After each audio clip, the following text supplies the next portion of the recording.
Hey guys, thanks for tuning in to episode 6 of the Straight Outta Prison podcast. I'm James K. Jones, and this is my story. And I am Haley Jones, and this is his story that has now become a part of my story. So, last week we talked about a lot of things, the advice mainly that you were given. Just prepping for prison. So, you have been in jail for 1 year and 1 day. Yep. And you got your sentence. Got my sentence. Of 6 years. Going to prison, different than jail. Yes. And after 1 week and a day, is that right? Yeah, it was about a week. After a week and a day after getting sentenced, they woke you up in the middle of the night to transfer you to prison for the first time. Yes. Okay, let's start there. They woke you up in the middle of the night.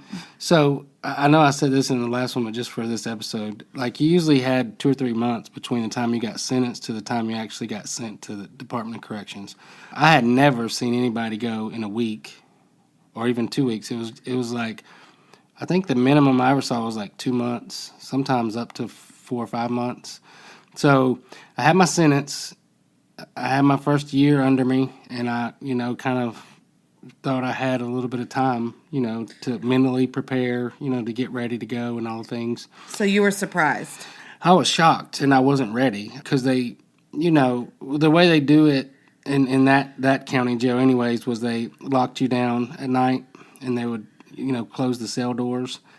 And I had just got a book from somebody sent me a book. I don't remember. But it was a book I wanted to read, and I just lay down and started the book. And I used to try to read deep into the night so I could sleep as long as I could in the daytime. That was a strategy I had, I guess. But I just started my book when they popped my door, and it's like a sound. And then they popped my door, and they came in, and they said, "Pack it up." And I was like, "For what?" And they say, "You're going to D.O.C. Pack it up." D.O.C. Department of Corrections. Okay. So here we go. So I think you wanted to talk something about the first year. Like you had something you want to say about the first year. You don't remember? No. We've talked about my first, holidays, birthday, Christmas, all things. Oh, I did. My 1 year anniversary of being arrested. You had just mentioned before that in that first year that after you got arrested and you were in jail for a year and a day, experiencing all the first were difficult, like Christmas, your birthday, holidays, things like that. And it just struck me that it was feels very similar to when someone dies, when you lose someone. The first year the second year is also very hard, but the first year of first, people refer to that. So you get that because you've lost your dad, and then recently we lost your mom. Yeah, it's kind of like you lose a life. You lose a life that's important to you, like my mom or dad. Yeah. But for you, it was almost like you were losing your own life. I did lose my own life. And mourning that, and the first year of missing the things from that life, which for me, the first of missing the things, when my dad passed away and then my mom, but the first are always roughest. Difficult, I think, because you're basically just facing the truth and reality of your new situation. Mm-hmm. It was, and I've told you this, that first birthday, first Christmas, first everything was so. I think the first Christmas was the hardest for me because it was just devastating. Yeah, you talked about that, and especially to see that life was going on without me. Right. And I know that's selfish, but that's where I was at, After that, it wasn't quite as hard. It never was. I won't ever say it's easy to be away from your family for the holidays or whatever, but it was never quite as devastating as that first one. But you were about to cycle into a whole set of new first being in prison, right? Yeah, it's a different world. Okay, so they woke you up in the middle of the night. They put you on a bus or a van. That's what I see in the movies. It depends on the state, and it depends on a lot. It depends on your security status. There's all kind of different reasons. If you're low security, you can go on a bus. I was always high security because of my crimes, and then One thing I had was when I pleaded guilty to battery on a law enforcement officer. That was my first charge that I pled guilty to. That followed me everywhere. That actually follows me to this day. I got pulled over for speeding once about 7-8 years after I was out of prison. The officer, when he ran my license and ran my tag, and I learned this because I have a friend that's a Hoover police officer. He told me 99% of the time we pull somebody over, we run them. We run their thing to see if they have anything active, then we run their tag to make sure everything's right. He said, but if I was bored and I had some suspicions or something, I could run your record, and it would take another 10 or 15 minutes, but they could come back and tell me everything you'd ever been charged with. And this day, that cop actually did that. And when they see battery on a law enforcement officer, that ups the game for them a little bit. And he came back and made me get out of the car and was tearing the car up, and I wasn't doing anything wrong. I mean, I was speeding, so I was wrong, and called for backup. And it freaked me out. But in the process of that, the other guy, another police officer came, and I asked him, I said my friend's name, who's a police officer, and he said, "How do you know him?" And I said, "Oh, we go to church together. He's a good friend of mine." And then the guy stopped what he was doing, wrote me a ticket, and let me go. But these things can follow you, and battery on a law enforcement officer followed me all through prison. So that made you a high risk in the transfer. Yes. So what does a high risk transfer look like? They're just smaller. What's smaller? The transfers. Like you would not be, like they might do a bus, like if you're taking people to had like low level crimes, they might put them, like 30 of them on a bus. But somebody with crimes like mine, you would probably be, at least while you're still in county custody, you would probably be, 3 or 4 people at a time. Okay. So, and are you in chains or? Oh, are you in chains? I had talked about other transfers. I don't think I've ever been chained up like I was that night. I just remember they took us down, and it was freezing cold. It was the middle of January. Okay. And it was in Florida, but I never realized it got that cold in, like, Panama City, but it was cold that night. And I remember they put shackles on my feet. They put a chain around my waist and handcuffed my hands in the front of me, and then took the chain and pulled it up and handcuffed it to my wrists. I mean, basically, I wasn't going nowhere. I wasn't getting out. I remember the thing that bothered me more than anything that night was when they pulled the chain around my belly. It was like, gosh, I sure have gained a lot of weight sitting in the county jail for a year. But they had me in a holding cell by myself, and I knew there were probably other people going with me. And something that night was just like a pure gift, just seemed like from heaven, was the door open, and a guy that I knew that had been my cell partner for some time was also going to prison, and he was going with me. And I just remember just like shocked. First I was shocked that I was going that quickly, and then I seeing I hadn't saw him in 2 or 3 months, and just like, hey, there's somebody I know. Like, and plus he had been to prison before, so he knew the rules, he knew the game.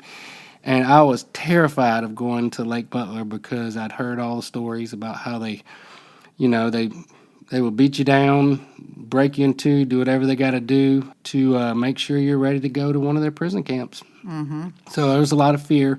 And then on the ride there, it was probably it seemed like 10 hours, but it was probably like an hour or two. It wasn't that long of a ride. But it was just the fear, I'm going to prison. And then just being scared of what I was going to face when I got there. And then, you do a lot of reflection. I mean, plus it was like dark. It was a dark night where the moon was not really hardly out. So it was like almost like black. And, it just a lot of reflection. How did I get here? Why did this happen to me? Feeling sorry for myself. It definitely seems like a scene from a movie. I mean, a scene, that's what I think of because it's hard for me to imagine. It felt like a scene from a movie. Like, that first day, it was almost like I was watching this, but it wasn't really happening to me. It was like my mind couldn't absorb the reality of what I had done to myself and where I was headed and, what I was having to face and having to deal with. Mm-hmm. And then seems like we got there. When we got there, it was like the dawn was cracking, so the light was coming out. I still don't know where this place is. It's in the middle of nowhere. But it is a huge prison complex, and they pull into this bay. It's almost like a You know, like when you go to the bus station and the buses pull up. Yeah. It's like that, but it's enclosed. So there's like a steel door that goes down behind you, and then they take you off. And when we got off the van, you're like in this like it's almost like a Greyhound bus station, but you're standing. They make you stand single file, and you have the few things that they let you bring with you, which was very not many things you could bring. And then it kind of shocked me after we got there why they even let you bring anything, because they take it all from you. You end up with, you start over with the little brown bag that they give you. First thing they do is they make everybody strip butt naked. And I had already been warned this was going to happen. This was what they did. And you know, just the humiliation of that. There was probably 30 guys there. They do like a full processing day or whatever. There's probably 30 guys there, and they lined us up, made us strip butt naked, and then So you're all standing like in a line or in a room, just butt we're standing naked? side by side. Not Okay. So you don't really have to look at anybody, but you know you're naked. Right. You feel, you know, and then they come by and they do like a body search, and I had that done in the county jail, but the difference between how they do it in prison and how they do it in the county jail are two totally different things. The prison correctional officers, they want to make sure, you know, all clear. What's all clear? Well, I mean, you can hide things on your body. Like if you wanted to have a knife, or even you know, I've never seen it, but I've heard tale of like people hiding small guns and, you know, whatever, Right. drugs, pills, you know, any kind of contraband.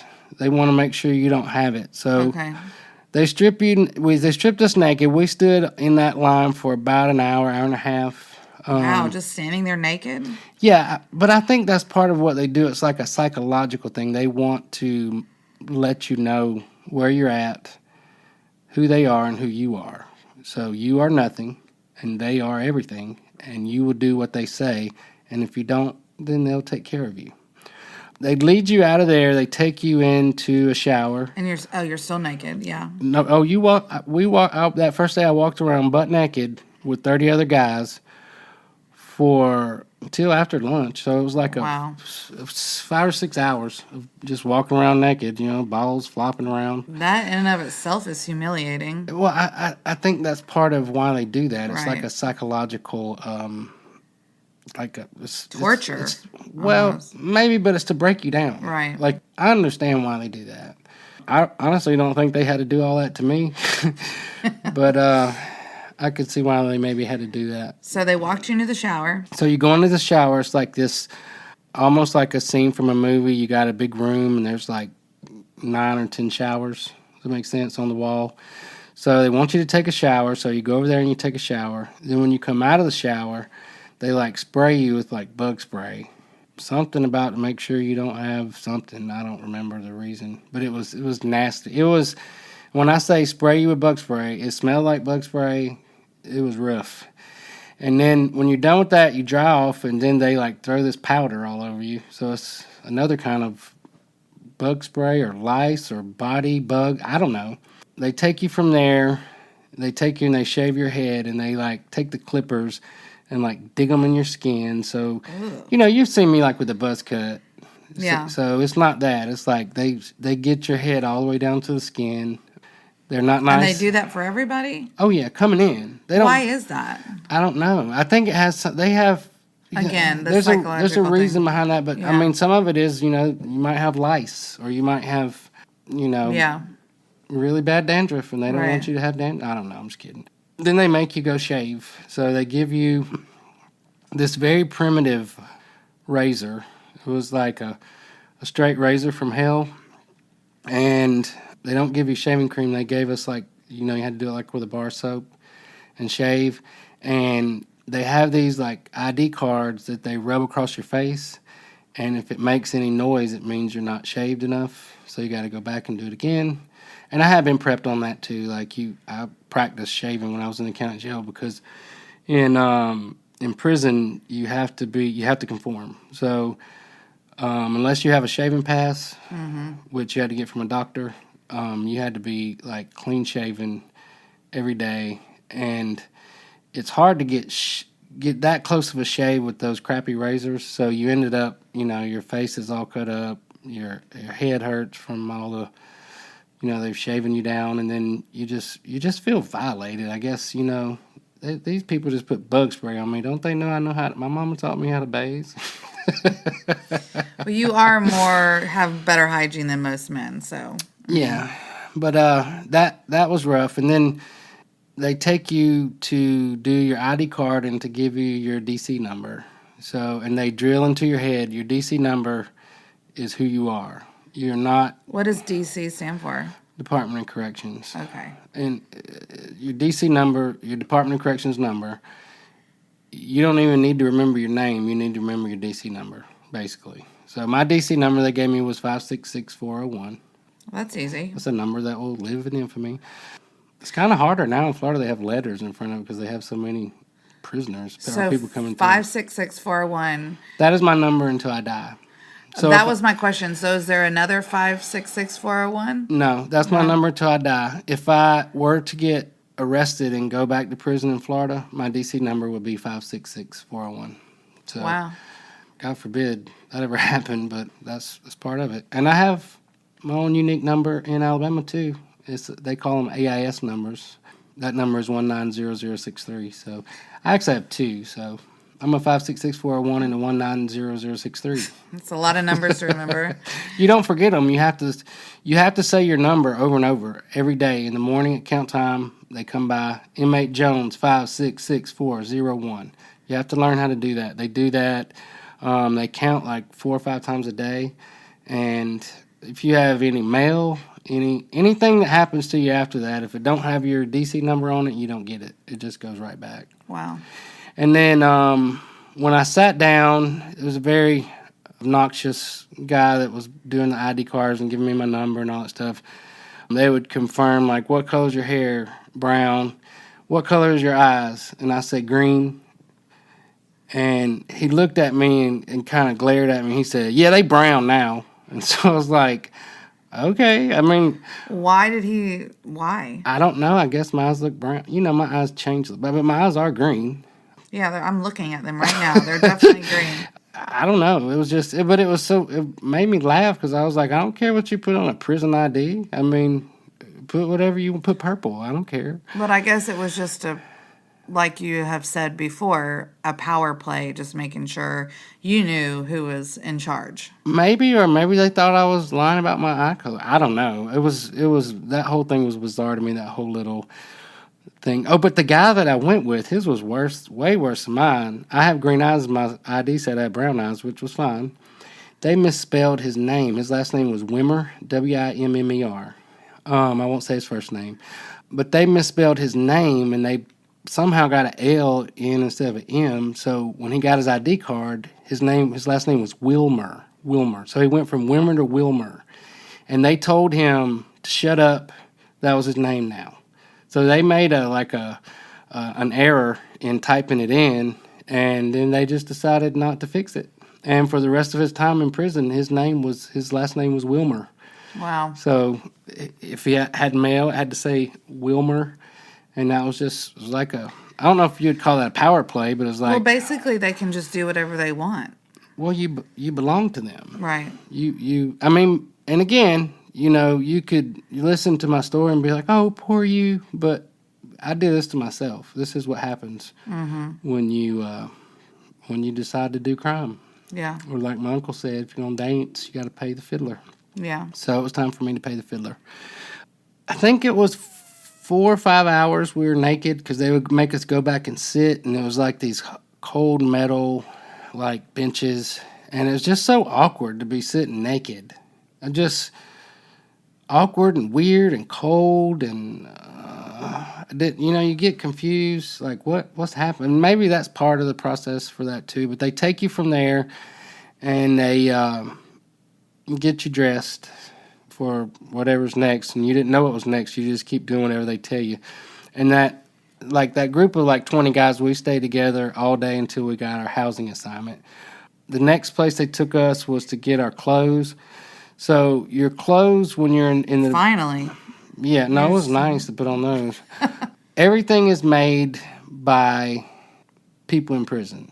So they have like certain camps where they sew pants, certain camps where they sew shirts, certain camps where they make socks and sew boxers and stuff like that.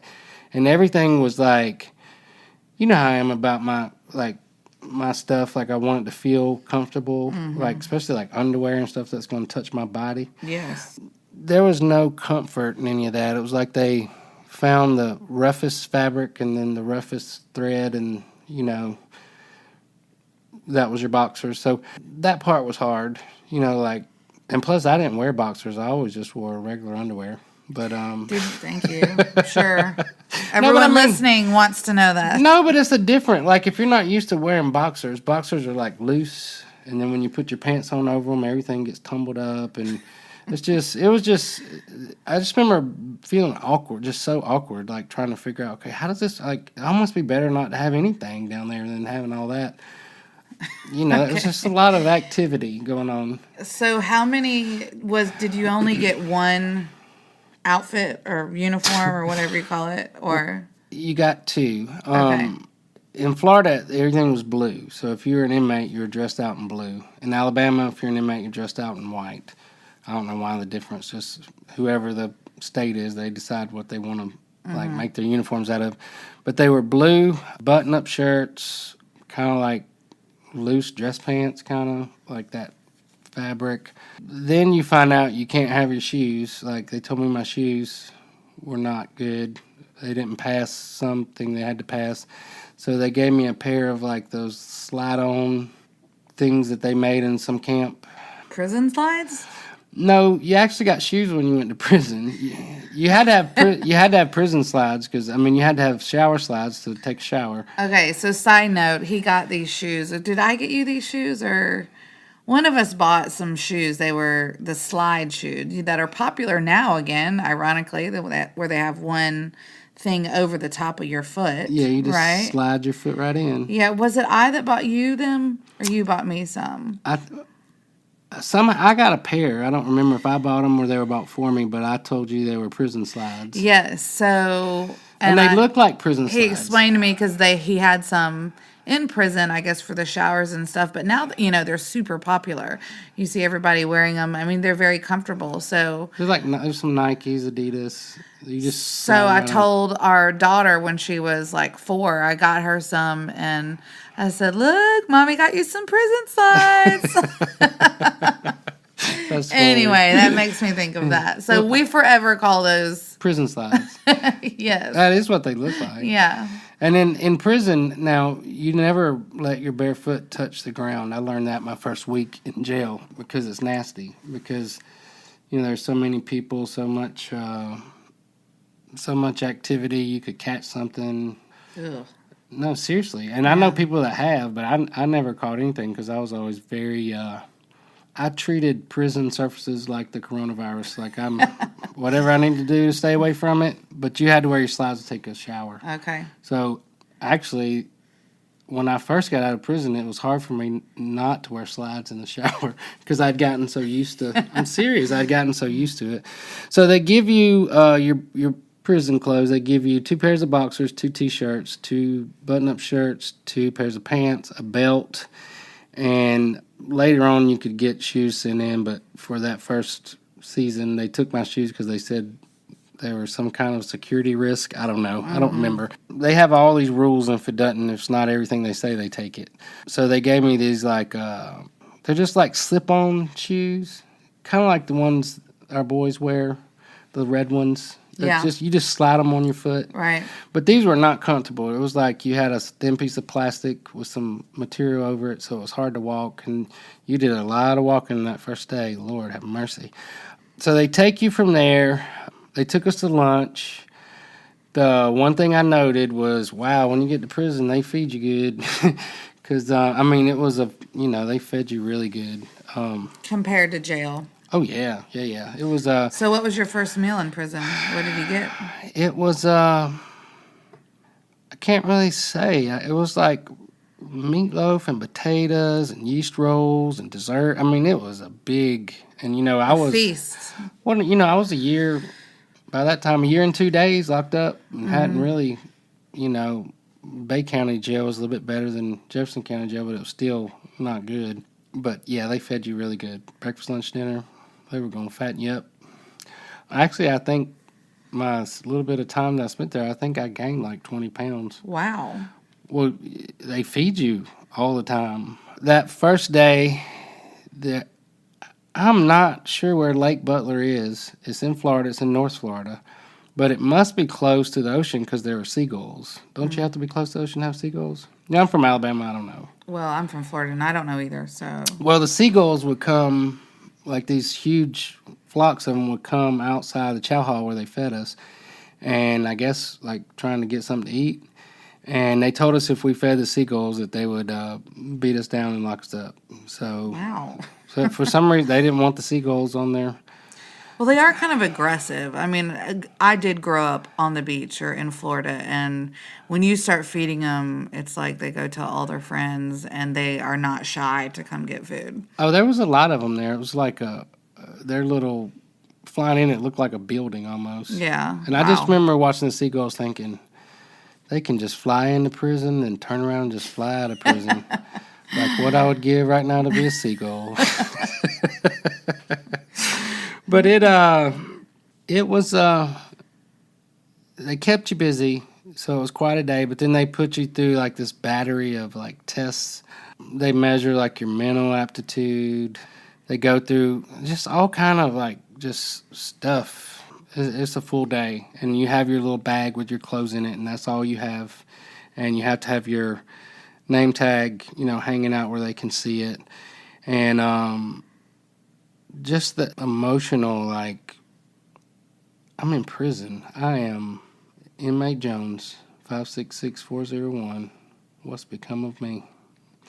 And then they put you through like these medical, they do all kind of medical stuff to make sure, what your health is, and they do blood tests, and it's so much different going to the doctor when you're in prison than it is. Didn't they do, or maybe I'm misheard, but didn't they do a similar thing at the reception desk or the reception center where you said they evaluated you in every circle in every way, like temperature, blood work before you're going to prison? Or that was maybe when you were going into prison? The reception center is where we are now. Oh, okay.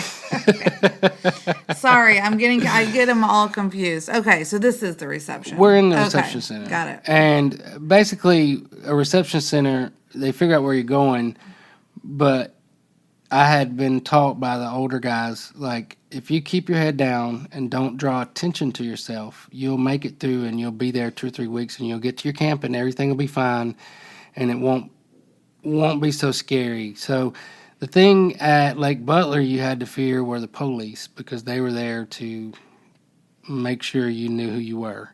Once you got to your regular camp, then you kind of had to fear the other inmates because it was a little bit different. But this one, you wanted to do everything you could to not draw attention to yourself. So I guess I just didn't realize that you could spend 2 to 3 weeks in the reception center. It's a prison. Okay. See, I didn't connect. I didn't understand that. Well, you might also get they tap certain inmates and they keep them there. That becomes their permanent party. Oh, and then wow. they like their work, part of their job is to help other prisoners come in and get off. Oh, okay. I didn't get tapped for that, thank God. The things that they did there are mostly mind games, but like that, especially that first day, it was like, okay, we're gonna go up these steps. If I hear one sound, you're going to all go down and start over again. Oh, my God. No, and this is like 20 or 30 guys. So you start up the steps and you'll be trying to like tiptoe. But how hard? Like you wouldn't have made it through, Haley. We've talked about, like, it's hard for you to sit for the podcast and not make extra noise. That's another podcast. We're going to talk about how he does not want me to move. No, I just don't want you to make sounds that are going to get on the podcast. So they did stupid stuff like that, things that didn't make sense, but you had to do it. I think we went back and started over the stairs like 3 or 4 times before we finally were like able to silently climb the steps. Another thing they did, if you caught their attention, they had this thing they called it sweeping the sun off the sidewalk. You ever heard of that? No. It's not a fun game. It's not a fun game at all. So basically, they would say from point A to point B. So from here to the end of this sidewalk, here's the broom. I'm gonna need you to sweep the sun off the sidewalk. So that meant you took the broom and you swept the sidewalk, and you couldn't stop. If you stopped, they'd holler at you until the sun was swept off of it. Does that mean until the sun goes down? Yes. So it was that. I don't think I watched people sweep the sun off the sidewalk, and I was like, I'm not getting caught up in that. I don't see. To me, It's a mind thing. Yeah, it's a mind thing, but if you're going to play mind games, you may as well do something that's productive in doing something. They didn't have anything there for you to do. Golly. It was no. It gets worse than that. I didn't have to do this one either, but I watched some people do it, and I think I would tell them to beat me up. Like, go ahead and just beat me down. I feel like I could endure something like that if I felt like I was actually, even as like if there was stuff on the sidewalk to be gotten off that took that long, that I was actually doing something. The other one was they had a field, and they had telephone poles on the field, and they would take 2 guys, tell them to pick the telephone pole up, tell them to take it down the field. That sounds easy enough, right? And then they would get it down the field, they tell them to drop it, they drop it, and then they say, pick it up again, bring it back again. For no reason? It was a disciplinary thing. It was they got in some kind of trouble. Oh, Lord. And then the other one was, and I got this punishment one time. I didn't like it, but I used to smoke cigarettes when back in the day. Well, when I was there, I was smoking 2 packs a day. But if they caught you flipping a cigarette butt somewhere, they would give you a can and tell you had to fill it up with cigarette butts, like one of those big number 10 cans, like a bean can. And that happened to me, and I learned my lesson real quick about that because they were so paranoid there.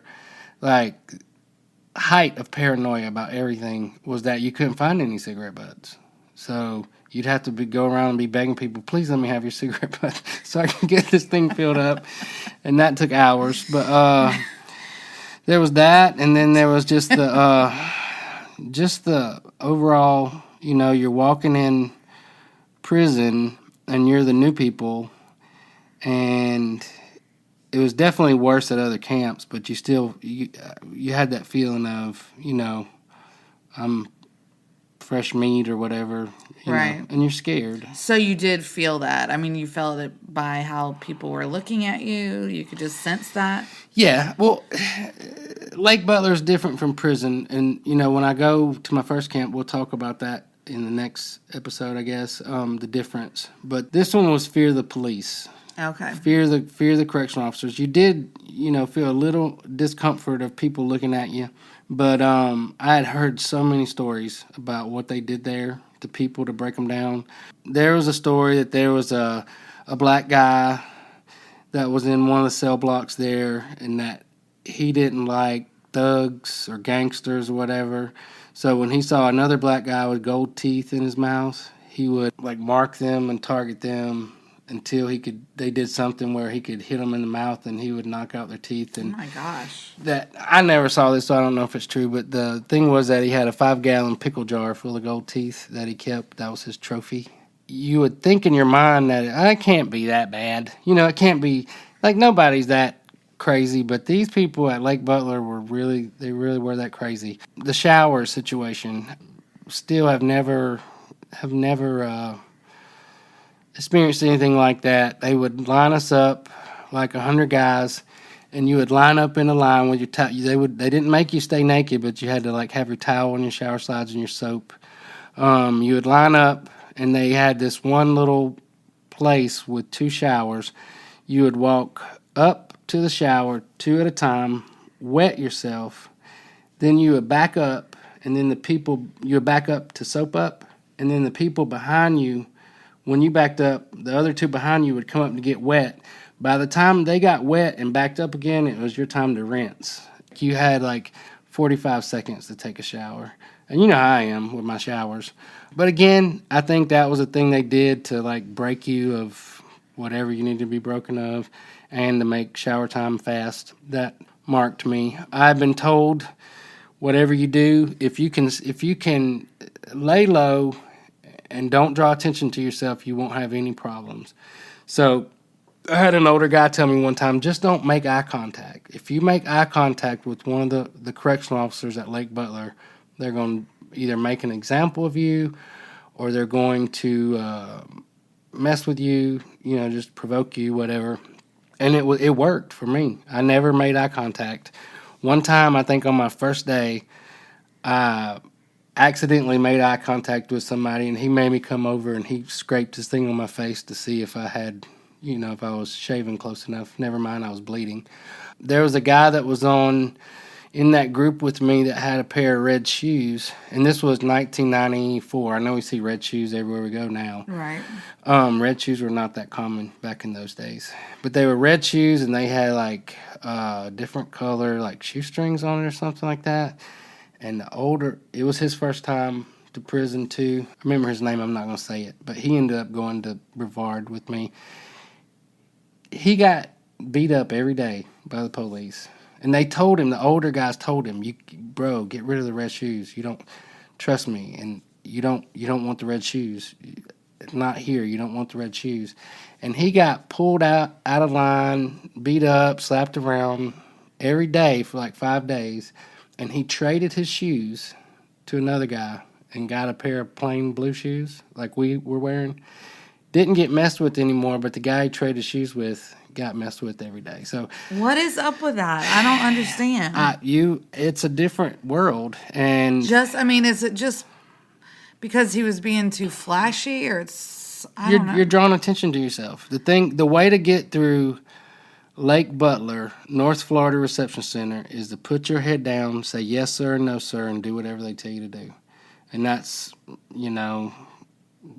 just ain't no getting around it. But I did learn an incredible amount of like patience and endurance through that. It was like, I can do whatever I got to do. I put myself here. I've got to pay the piper. It's time to do that, and I can figure out how to navigate through it. But it was exhausting because that first day you don't know what to expect. You're scared. You just don't know. You don't know. You just don't know. And it was when I say military, this was more like all the prisons I was in Florida were ran like military. But I guess Lake Butler was like boot camp. You see the movies Right. of, going through boot camp and them hollering at them, screaming at them, talking about their mama. It was very similar to that. That's crazy. I can't imagine. It was an experience. I learned how to submit. I think up to that point, I had not learned how to do that. Oh, and up to that point, I'd never seen a black redneck, but there were like 3 or 4. You have to define, though, for me and everyone else, how do you define someone as a black redneck? Okay, so they're black, obviously. We can skip to the redneck There's part. a black guy. He was an officer. There was actually 2 or 3 of them, but this one, it just fascinated me. I was like, it's like, I knew black people and I knew rednecks, but I'd never seen them twined into one. So he wore cowboy boots. He had a cowboy hat. He chewed tobacco, and hey boy, come over here, boy. Did you hear what I said to you, boy? He talked like a redneck. I'm pretty sure he had country music playing in his 4x4 when he got out. Well, it's so funny you say that because, like we mentioned before, I lived in Sweden before, in Europe, in Nordic country. You fit right in, didn't you? No, but I remember having the same thought because people think of Swedish people, and they are for the most part tall, blonde, beautiful. They're You're beautiful and blonde. Thank you.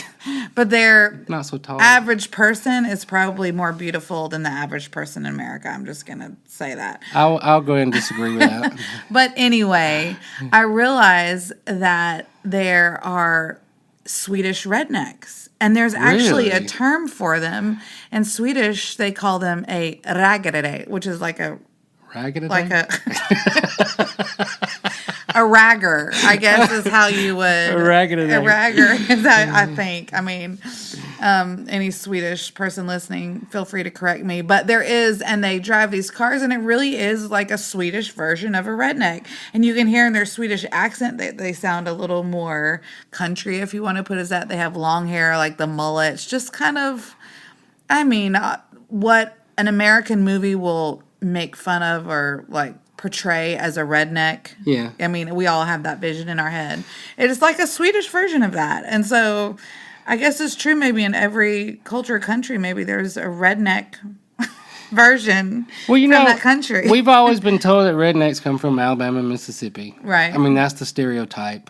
I traveled from Alabama in a car. We did a road trip to Denver, Colorado in 2007, I believe it was. But when I got to Tennessee, I saw rednecks. When I got to Missouri, rednecks. We went through Kansas, rednecks. We went through Arkansas, rednecks. We went through Colorado, rednecks. Everywhere I went, there were rednecks. So I'm like, we just get a bad rap for being from Alabama. I don't And let me get it. just clarify, though. James self-proclaims himself as part redneck. He even says sometimes about our kids, well, they are half redneck. I'm like, no, they are not. He's like, okay, they're a quarter. They're a quarter redneck. Well, I changed it. Well, okay, I got like my dad's side of the family, the Atlanta, Georgia side, and So then just so you the know, Alabama side. he's not being completely like derogatory. I don't mean that as a derogatory term. It's just and I don't either. But it's we all know, I think, what we see in our heads, and I did find it shocking. It really was like, wow, this is like when it hit me one day. This is the Swedish version of like redneck or whatever. Well, that day I saw the black correctional officer version of that. The black. And he was a correctional. I think I missed that. Okay. Yeah, no, not an inmate. Okay. He was somebody with some authority because they walked around with like them little sticks they would beat you with. Mm-hmm. They didn't play there at Lake Butler, and it wasn't. Once I got to my permanent camp, you see different. There's something about that place that was it's like a proving ground. It's like boot camp. It's like a testing ground because if you got in trouble there, they had like lockups that they would put you in, and you could stay there and rot because you couldn't. I don't think you really got mail there. It wasn't not a lot. You didn't have any like rights or privileges, so you needed to get through that as fast as possible, mm-hmm. and not draw attention to yourself, not get in trouble, not, if they told you to sweep the sun off the sidewalk, just sweep the sun off the sidewalk. As frustrating as that sounds, just do what you're told. Just do it. If they tell you, we're going to walk up these steps, I don't want to hear a sound. Just learn how to walk like your feet are made of cotton. And and I did. I had one episode where I almost got into it with the correctional officer because he was like questioning me about why I was there. He was asking me my charges, and I didn't know then. They don't know why you're there. He was like trying to bait me into something, and he had told me to get off my bunk and come here, and he got distracted by another officer, and so I never made it, and he forgot about me, so he didn't mess with me. That first night was, because it's like everything you see in the movies, but I don't want to say more. It was probably less, but it was, you're on a cell block. There's these long rows of cells with, you got your little toilet in there, and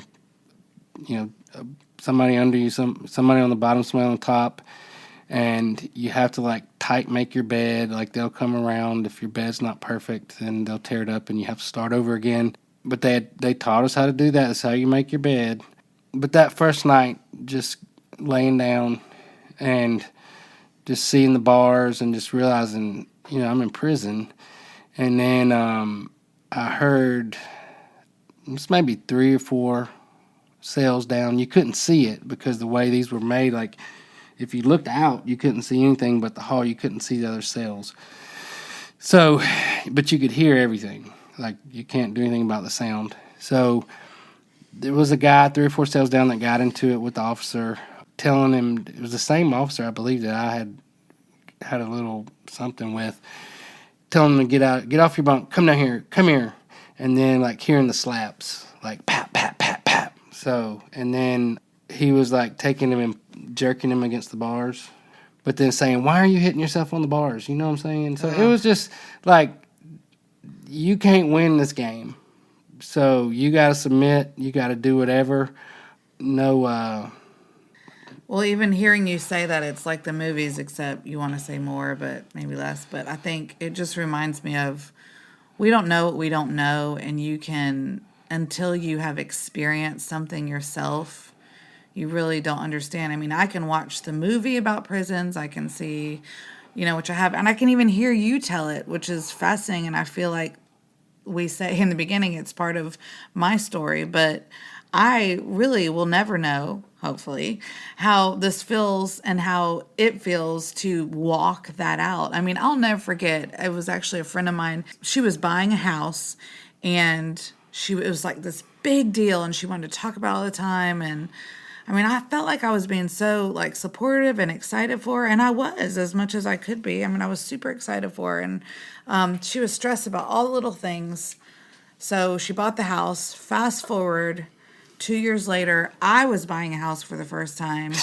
And I remember thinking like, oh, this is a massive deal. Somehow it felt like a bigger deal than when she was buying a house, even though I knew it was a big deal. It's because I was doing it myself and feeling all the things myself. And I think it's the same for you, this, experience that we can watch in the movies. And there is lots of movies and shows that are made about it. But until you're there living it out, it's just a first-hand account, and it's something that it's fascinating because I don't know, Well, let me say this too. It's different in every state. So every state is different. Every state has their own like correctional system. Everything, they're very similar, but also different. For instance, when I received my sentence, 4 or 5 years later, in Alabama, I would have to go to Kilby, which is the Alabama Reception Center for male prisoners.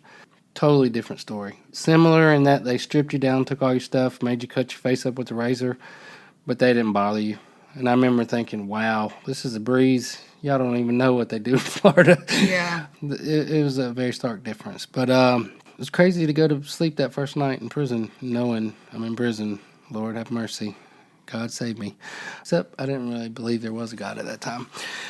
We'll go ahead and end with that. And if you stay tuned, our next episode we'll be talking about my arrival at my permanent camp, Brevard Correctional Facility. And is there anything else you wanted to throw in there? I think that was a lot. It was a scary day.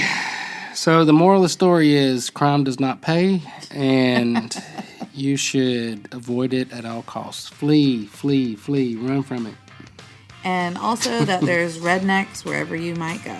Yes. And that's a true story. All right, guys. Thanks so much for listening. Bye. Hey, guys. Thanks for tuning in to the Straight Outta Prison podcast. For more, follow us on Facebook and Instagram. Look up Straight Outta Prison podcast. Yes, we have pictures and people of things that we talk about during each episode. I have really loved being able to connect people and their faces and names and some other things that we've talked about on this platform. So, Straight Outta Prison podcast, Facebook and Instagram. And if you'd like to support our show, check out our website, teenjones.com/podcast. Thanks, guys. See you soon.